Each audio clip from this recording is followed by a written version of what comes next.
Se trata de una entidad clínico-patológica en la que se deben presentar una vasculitis granulomatosa en zonas de las vías respiratorias, tanto altas como bajas, junto con glomerulonefritis. Hay grados variables de vasculitis diseminadas que abarcan arterias y venas de pequeño calibre siempre. La prevalencia es de 3 casos por cada 100.000, con una distribución igual entre hombres y mujeres, y normalmente aparece en torno a los 40 años de edad, normalmente en población caucásica. El principal hallazgo histopatológico son los granulomas necrotizantes que se ven en arterias y venas de pequeño calibre y pueden ser intra o extravasculares. La afectación pulmonar se da en infiltrados cavitados nodulares que suelen ser asimétricos y bilaterales y en múltiples localizaciones.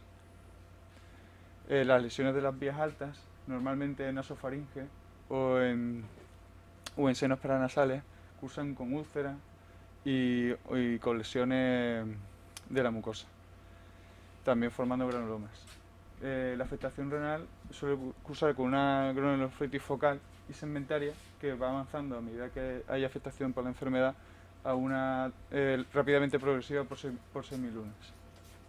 La biopsia renal, muchas gracias, raramente se ven granulomas ni depósitos de inmunocomplejos.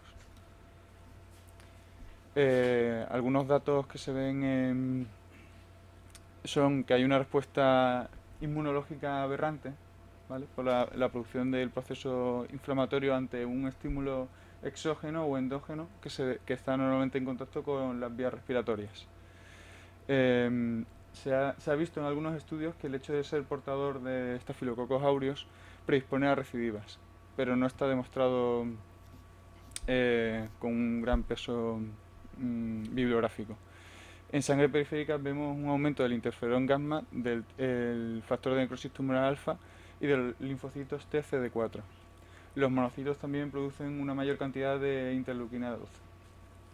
Suele haber un desequilibrio de los linfocitos TH1 que está siendo vía de estudio para ver, digamos, el mecanismo de la patogenia de la enfermedad y como una posible diana de tratamiento. Y los ANCAs aparecen de forma un poco, digamos, más tardía y son anticuerpos que participan en la patogenia de la enfermedad.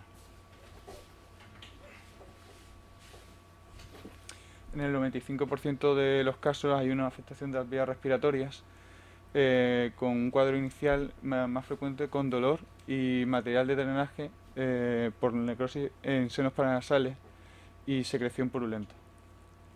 También puede ser sanguinolenta, con úlceras y perforación del tabique apareciendo una lesión característica que se llama encía de montar, en los casos donde haya mucha progresión.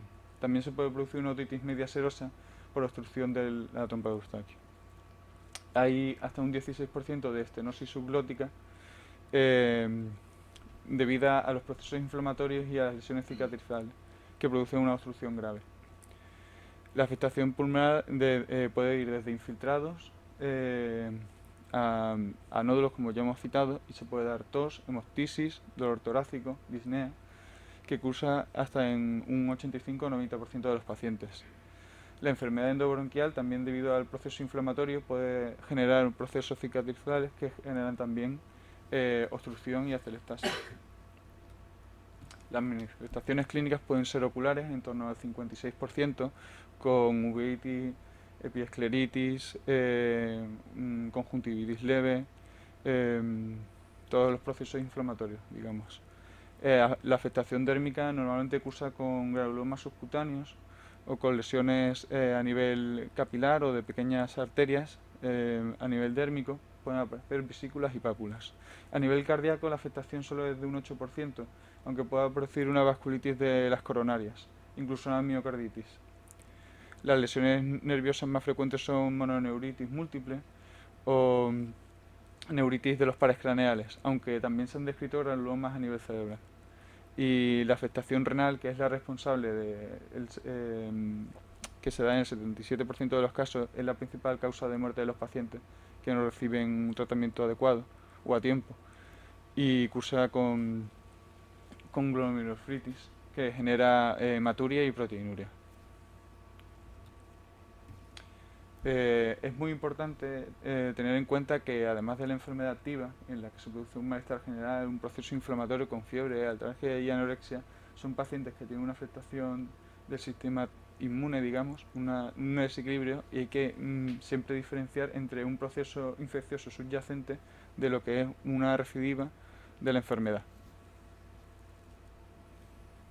Como datos de laboratorio, lo que se ve es un patrón inflamatorio con un aumento de la velocidad de sedimentación globular, anemia, leucocitosis, hipergamma-globulinemia, sobre todo de tipo IgA, y aumento del factor reumatoide. La trombocitosis normalmente se produce en las fases agudas como parte de los fenómenos inflamatorios, y es muy característico los anticuerpos ANCA contra proteinasa C3 o ANCA-C, que aparecen en el 90% en los casos de actividad, y en los casos donde ya, digamos, la enfermedad está inactiva aparece en un 60 o 70%. Un pequeño porcentaje puede tener anticuerpos antimieloperoxidasa o simplemente no tener anticuerpos, aunque hasta en un 20%. Y se produce una mayor incidencia por este proceso proinflamatorio de fenómenos trombóticos, aunque no se debe aplicar una anticoagulación sistemática, solo en los casos en los que clínicamente se perciba una posible trombosis venosa profunda o posible émbolos pulmonares. Radiológicamente lo que hemos descrito. Lo más frecuente es que haya unos nódulos pulmonares que sean asimétricos, cavitados, con márgenes irregulares, con paredes gruesas, pero que pueden aparecer también en ocasiones en un 25% de forma solitaria. Pueden aparecer de forma recurrente y aparecer y desaparecer o mantenerse. Cuando se producen consolidaciones del tejido pulmonar, pueden ser indistinguibles de un proceso neumónico o un proceso neoplásico. También se han descrito patrones intersticiales o reticulonodal, aunque son menos frecuentes. El derrame pleural también es bastante infrecuente, un 10%, y pueden aparecer adenopatías pero a nivel iliar, pero normalmente son reactivas al proceso inflamatorio.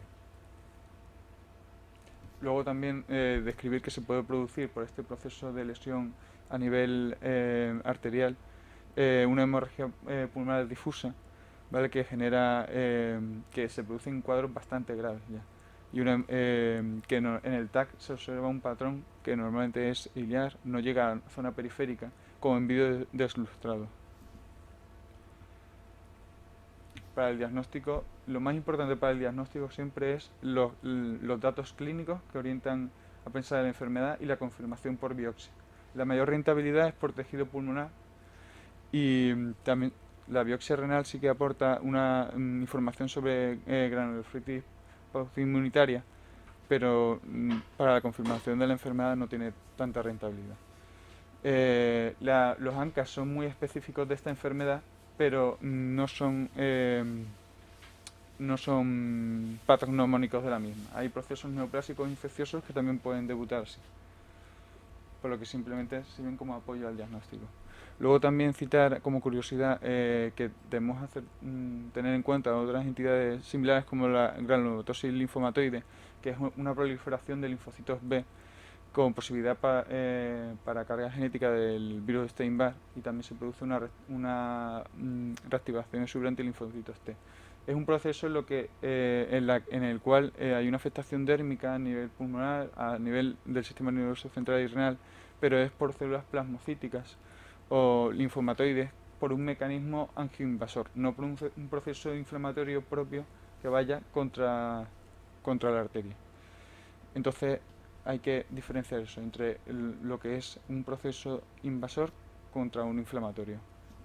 Y esto evoluciona en un 50% a un proceso maligno. El tratamiento, que es una parte bastante importante de esta enfermedad, se inicia normalmente con glucocorticoides y con un inmunosupresor, pero vamos a ver que dependiendo del nivel de afectación del paciente se pueden usar varias pautas de tratamiento, ¿vale?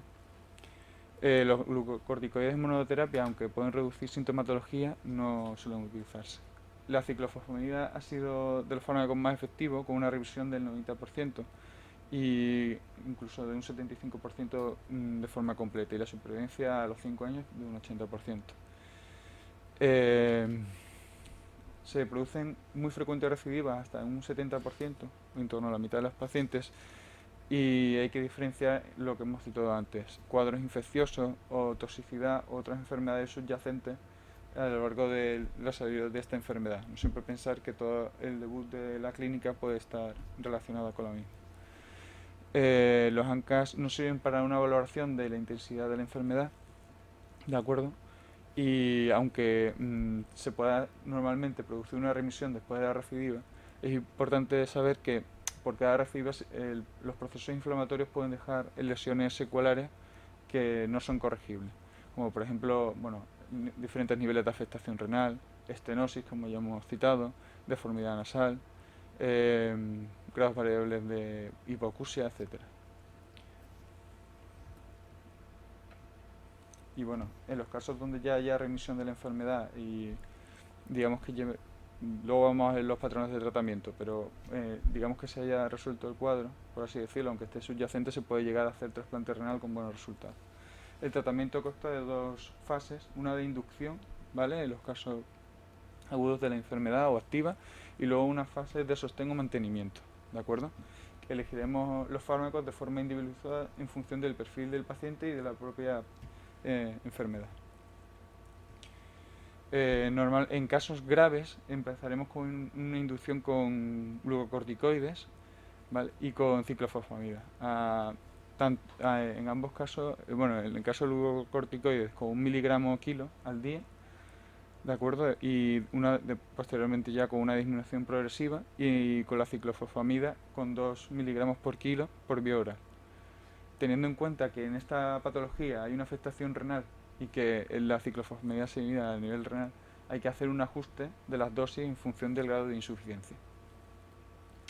En algunas publicaciones se ha visto que podrían beneficiarse los pacientes del uso por vía intravenosa con bueno, las diferentes dificultades que tiene el manejo esta vía, pero producen menos lesiones a nivel vesical por toxicidad. Y algunos cuadros o algunos rasgos de que indican digamos que está debutando de forma grave son un aumento de la creatinina por más de 4 miligramos por cada 100 mililitros, el hecho de ver una glomerulonefritis rápidamente progresiva con semilunas, o como ya hemos citado, la hemorragia alveolar a nivel pulmonar. También se está usando ahora el rituximab para la inducción de la enfermedad, incluso también para el mantenimiento, a unos 375 miligramos, ¿de acuerdo?, semanal durante un mes, junto con los glucocorticoides.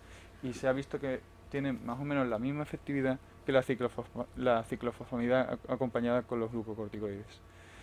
El principal problema es que no hay datos a muy largo plazo sobre los efectos adversos o el perfil de seguridad del tratamiento. Entonces hay que siempre individualizar el tratamiento para el paciente en función de la gravedad del cuadro, de la toxicidad y de las características individuales. Por ejemplo, la ciclofosfamida, en el caso de que se quiera mantener la fertilidad, pues puede ser un problema. Para usar el rituximab siempre hay que hacer un estudio previo con serología de la hepatitis B, con manto cuantiferón.